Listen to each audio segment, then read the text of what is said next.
व्हायचे असतील तर देवाला शरण जावं लागेल. तिसरं कारण जर मी नेहमी कीर्तनामध्ये सांगतो महाराज, ज्ञानोबरांची एक ओवी आहे पहा. एरवी आयुष्याची सूत्रे बिघडता, भूतांत उमटे कडाडता, काय न मरता ही चुकता युगांत नव्हे.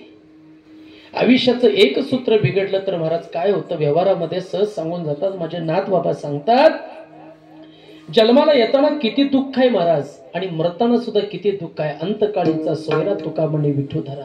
अंतकाळीची वेळ कशी येईल, कोणती वेळ येईल हे सांगू शकत नाही. क्षणभंगूर नाही भरवसा.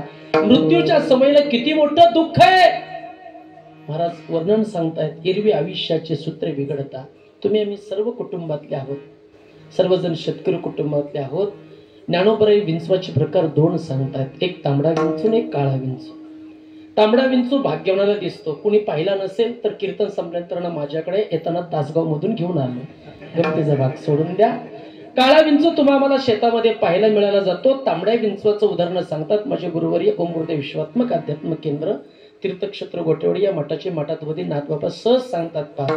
त्या तांबड्या विंचवानं तांब्याच्या भांड्याला जर नांगी मारली ना, तांब्याच्या भांड्याला छिद्र पडतं. एवढी ताकद त्या विंचवामध्ये असते महाराज. थोडस व्यवहारामध्ये जातो. त्या तांबड्या विंचवाला आपल्या घरातल्या पालीनं पाहिलं. घरातली पाल पाहिली, घरातली नव भिंतीवरची पाल. भिंतीवरच्या पालीनं त्या विंचवाला पाहिलं तर अक्की गिळते. कोण? पाल. कुणाला? कुठली पाल? भिंतीवरची पाल. नक्की विंचवाचं विष पचवण्याची ताकद कुणामध्ये? पालीत आहे. आणि त्या पालीला आपल्या घरासमोरच्या दोन पायाच्या कोंबडीनं बघितलं तर कोंबडी अक्की गिळते. कुणाला? पालीला. म्हणजे पालीचं विष पचवण्याची ताकद कोणामध्ये? कोंबडीत आहे. आणि त्या कोंबडीला पुढचं सांगू का? त्या कोंबडीला ह्या दोन पायाच्या माणसानं बघितलं तर मनुष्य अक्का गिळतो. कुणाला? कोंबडीला. आता महाराज येत आहेत 9वा अध्याय घ्या. खाऊन येते खाव, पिऊन येते प्यावं, करून येते करावं, बोलून येते बोलावं, जाऊन येते ते जावं. या सगळ्या गोष्टीचा ज्ञानोबरांनी 9व्या अध्यायामध्ये पुरावा दिला. असं वाटत नाही का या मृत्यूलोकातला देहरूपी हा देह हा मला सोडून एक दिवस इहलोकीतली यात्रा मला संपून पुढच्या प्रवासाला जायचंय. जात असताना जे कर्म केलं त्या कर्मानुसार पुढला जन्म आहे. ते जे कर्म केलेलं आहे ते मला भोगावं लागणार आहे. त्या जीवाला किती दुःख होतं. मग नरक यातना होतात का कुंभपाकामध्ये टाकलं जातं का उलट टांगलं जातं? गरुड पुराण 7व्या खंडात सांगितलेलं आहे. 1 वर्ष उलट टांगतात महाराज. आणि जर आपण पुण्यच कर्म केलं असतं तर लगेच स्वर्गामध्ये मोक्षाच्या दिशेकडे जातो. मग आजचा गरुड पुराणाचा विषय मोक्षाच्या दिशेकडे जातो महाराज. पण तुकोबाराय सांगतायत परत यावं लागणार आहे, परत जावं लागणार आहे. किती पुरावा सांगू का? यावे जावे पुढे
आपण